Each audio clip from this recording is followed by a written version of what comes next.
propounded by the Greek philosopher Aristotle.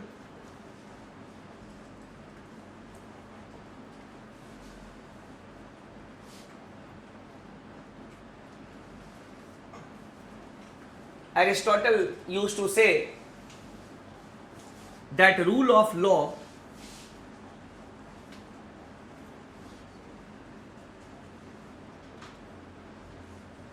is better than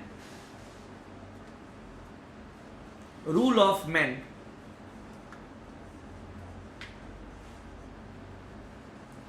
Rule of law is better than rule of men. Aristotle is also known as father of political science, father of astronomy, because at that point of time there was no specialization, there was generalization. And Aristotle, he gave the concept of law, especially rule of law, that it should be the law which should rule. That is supremacy of law. Rule of law, it establishes supremacy of law. Lex supramus. Lex supramus. That is supremacy of law.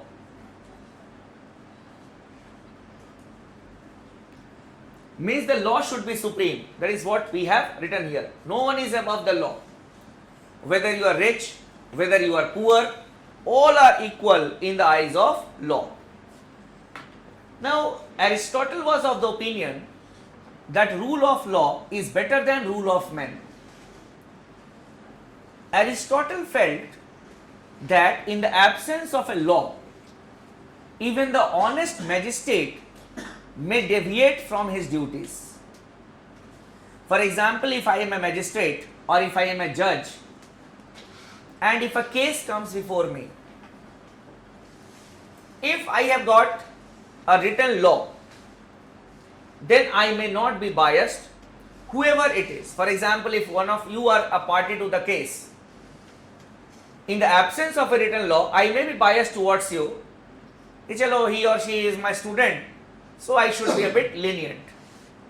But if the law is written down, I will give the judgment according to the law because it is supreme. That is the concept of rule of law. That is, the law is supreme. You may have seen blindfolded lady carrying away, the symbol of justice. What does it mean?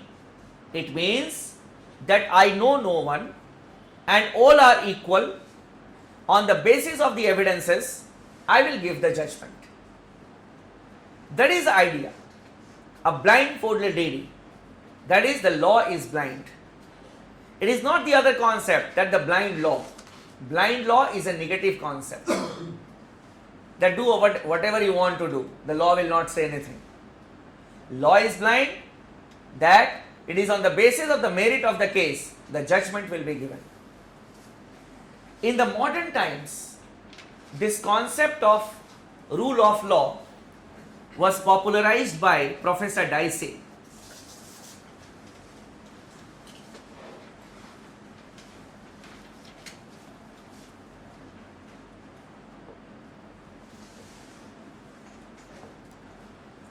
It was popularized by Professor Dicey. Professor Dicey was an Englishman and he dealt in detail the concept of rule of law. Rule of law has transformed the concept of res lex. It has transformed the concept of res lex, that is, king is law. The king is law,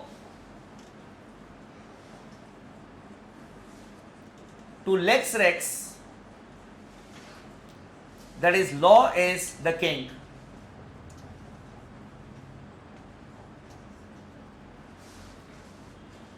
So earlier the view was of rex lex, whatever the king is saying says is law.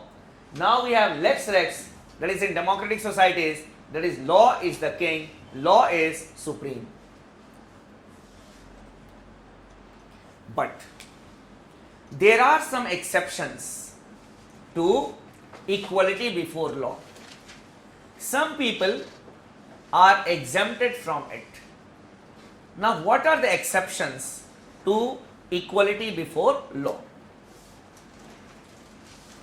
Exceptions, you may note it, exceptions.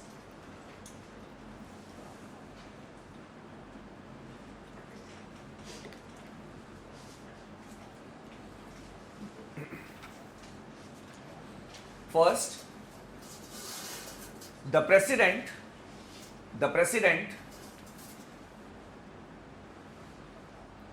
and the governor of a state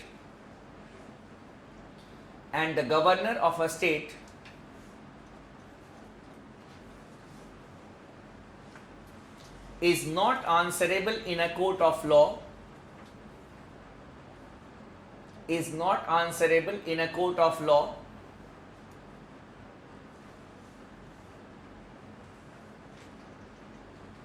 for the administrative decisions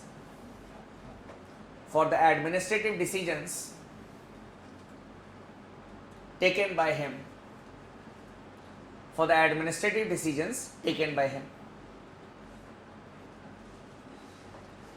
So no doubt all the administrative decisions are taken by the president in the case of the union and the governor in the case of a state. Clear? Obviously the final signatory is the president and the governor respectively, but the case is always versus the Union of India, versus the state.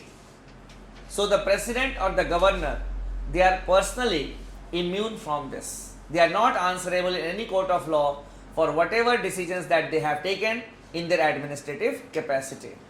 Secondly, no criminal proceedings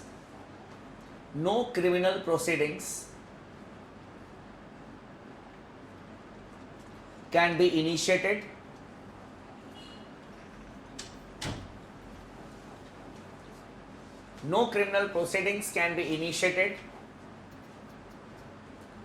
against the president or the governor of a state,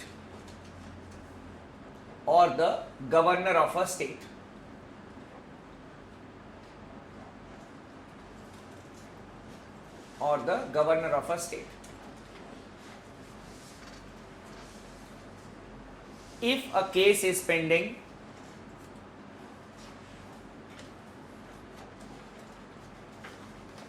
against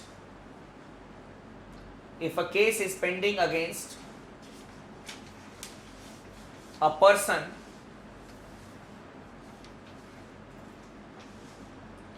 and he has been elected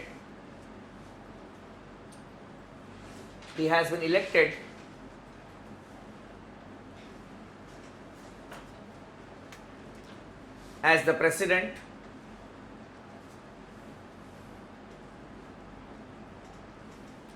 or appointed as governor,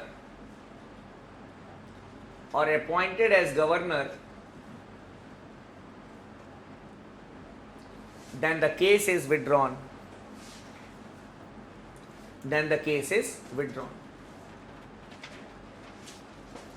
You see, it is just a symbolic one.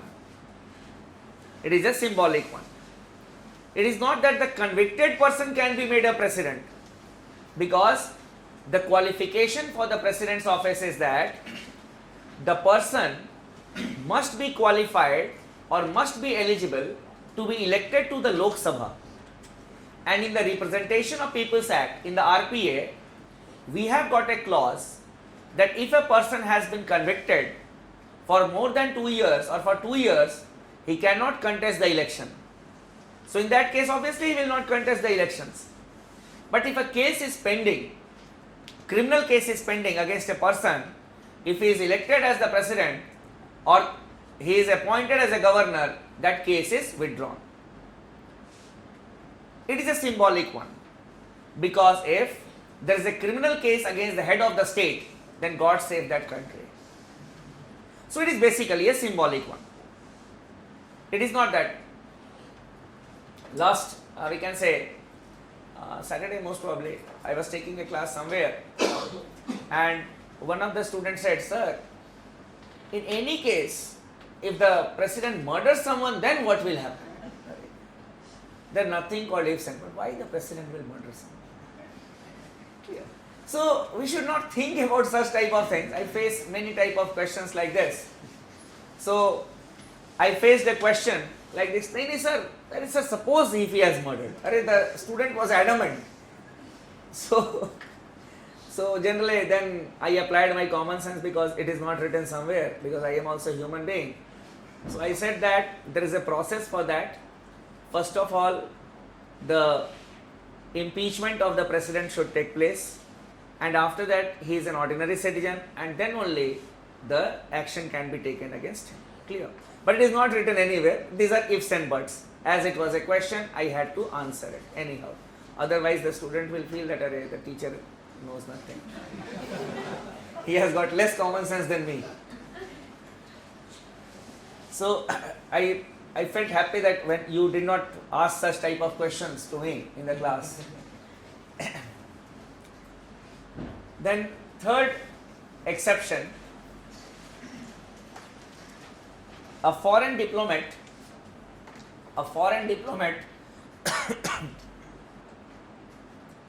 or visiting foreign dignitary, foreign diplomat or a visiting foreign dignitary is not subject to this law. Is not subject to this law.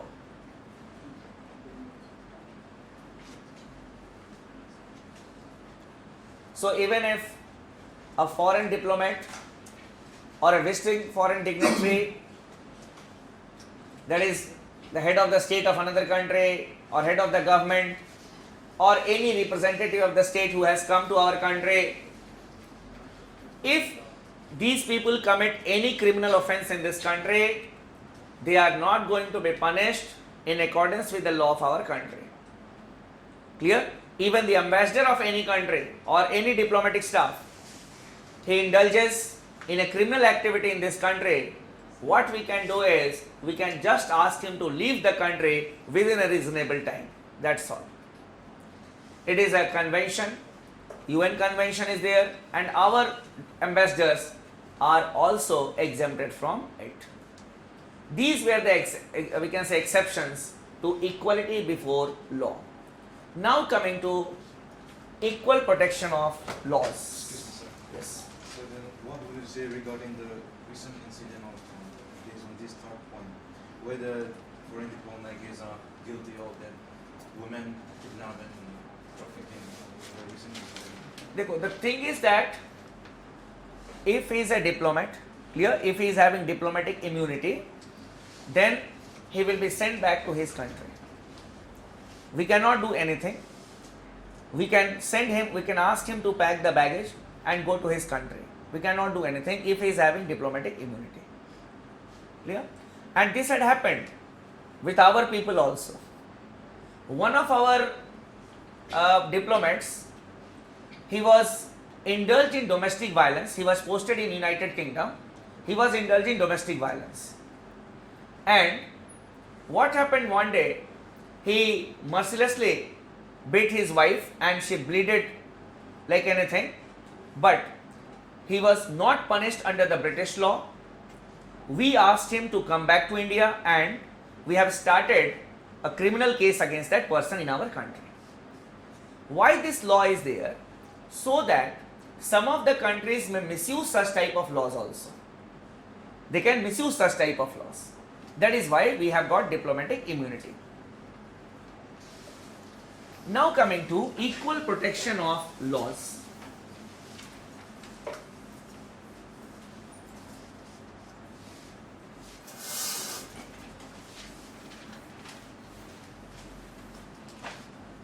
This concept has been taken from the US Constitution,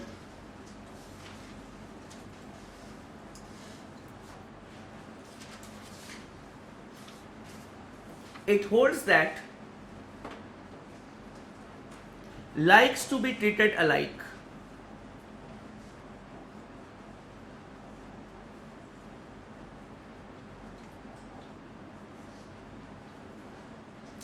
Likes to be treated alike.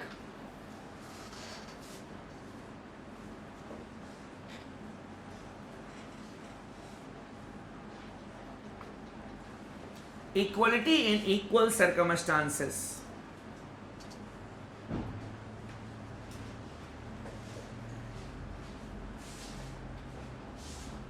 Equality in equal circumstances, not under unequal circumstances.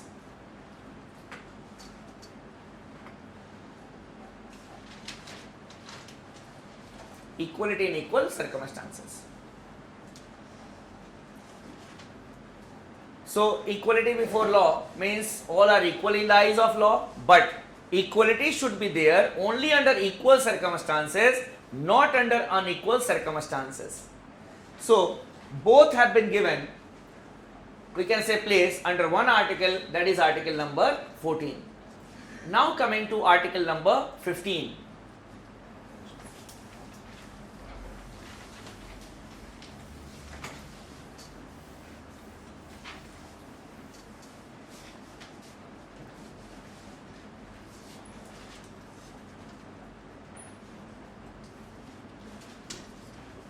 Article 15 is available only to the citizens.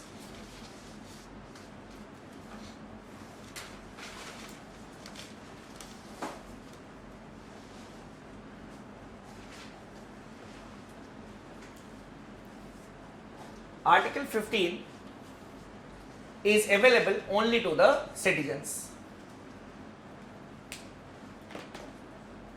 Article 15 clause 1, you may note it. Article 15 clause 1 holds that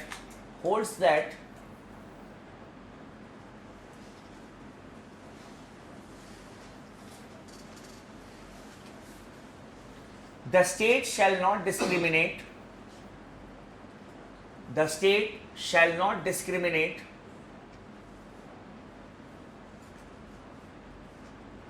among the citizens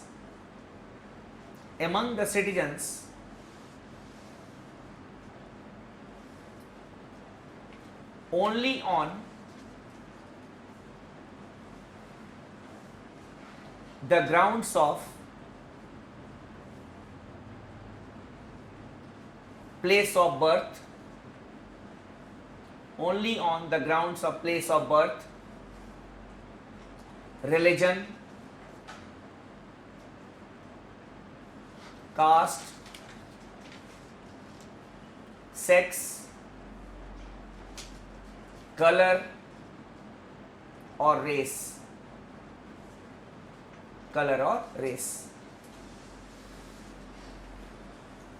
Basically, Article 15 clause 1 prohibits discrimination in status, and Article 15 clause 2, it clearly says that where such type of discrimination should not take place, in the public places, in the offices, in the restaurants, in the parks, the state shall not prohibit that, okay, this park is meant only for this group of people, or this particular race of people should not come to this office.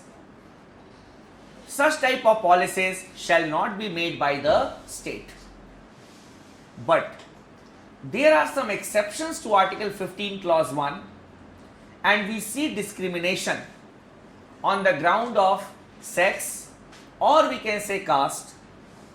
What are these exceptions? You may note it, exceptions.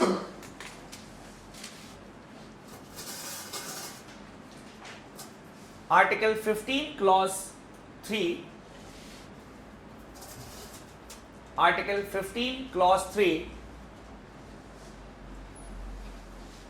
holds that Article 15 clause 3 holds that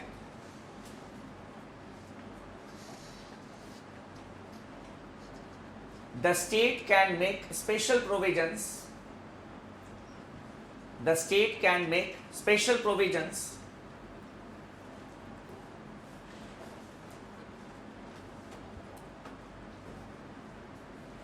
for children and women,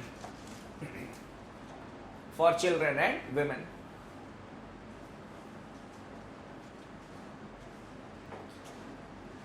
Next, Article 15 clause 4, Article 15 clause 4 holds that the state can make special provisions, the state can make special provisions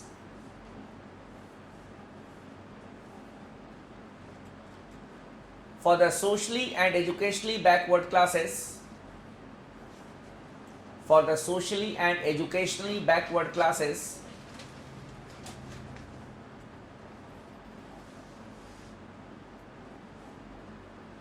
including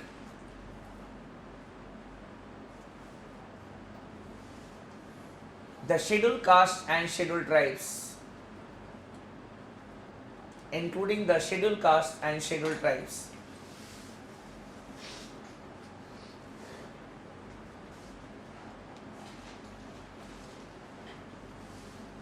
Then Article 15 clause 5, Article 15 clause 5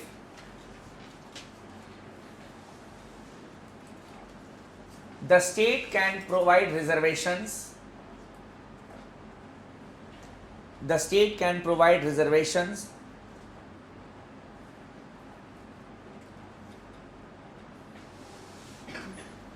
for the socially and educationally backward classes, socially and educationally backward classes in higher education.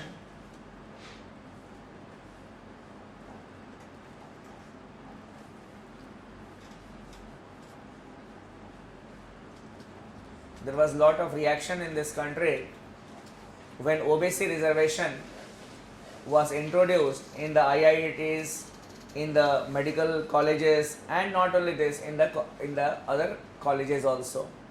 And lot of forums were also made, including JNU, and we can say the doctors of AIMS were on the streets also against the policy of the government.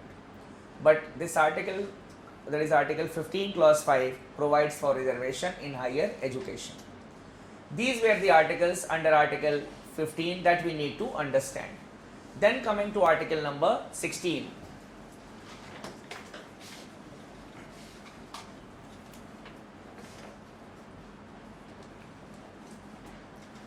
Article 16 is also available only to the citizens. Available only to the citizens.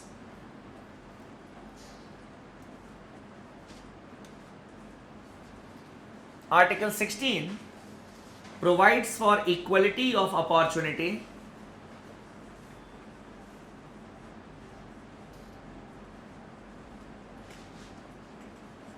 equality of opportunity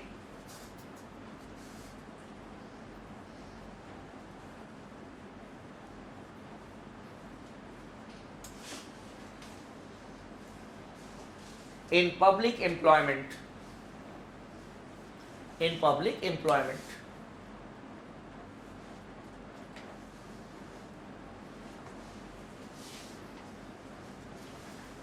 So Article 15 was in regard to the status in the society. Article 16 to check discrimination in public employment. Here in jobs, in public employment. Here you can write Article 16 prohibits the state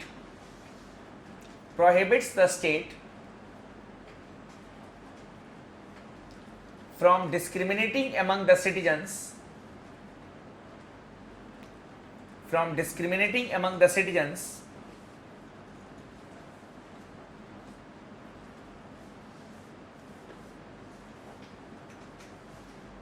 in public employment,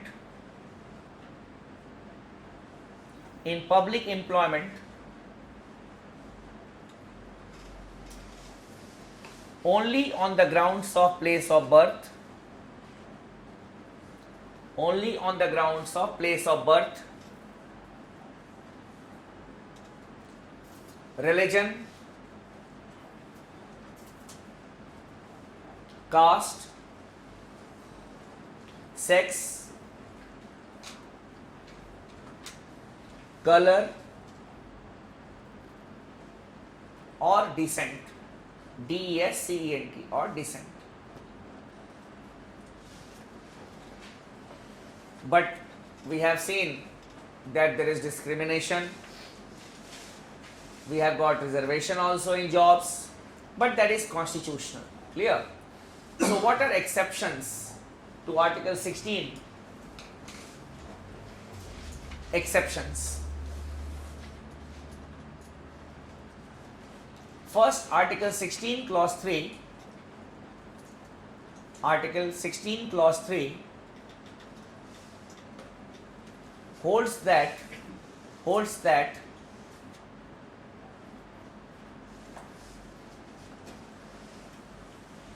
I repeat, Article 16 Clause 3 holds that the Parliament may by law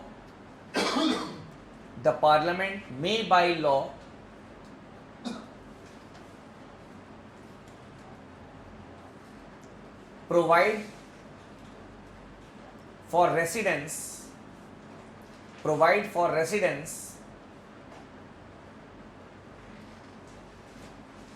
as a qualification,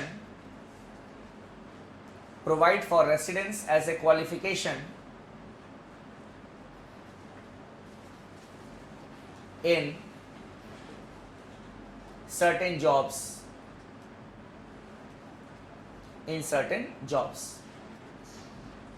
So, in certain jobs, residential qualifications are also there. You may have seen advertisements for some army units. It is written that the citizens of Bhutan and Nepal can also apply in some units. So we can have such type of residential qualifications also. Not only this, you may have seen that it is written must be the citizen of India, or some domicile is also required for certain jobs. So this is legal and it is an exception to it. Then Article 16 Clause 4. Article 16 Clause 4.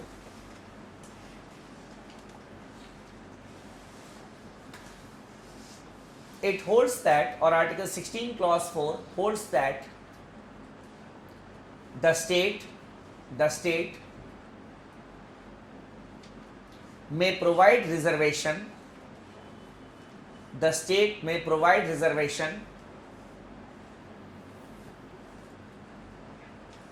to the socially and educationally backward classes,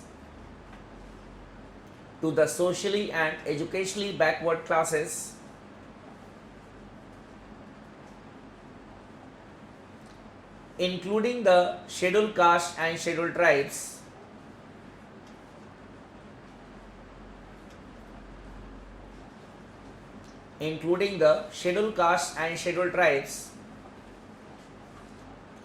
if it feels that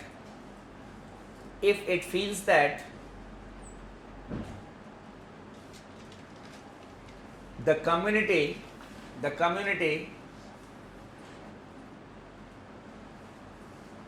or class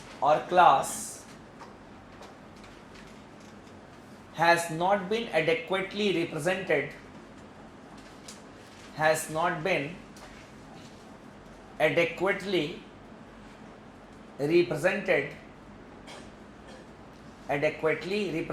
in the government,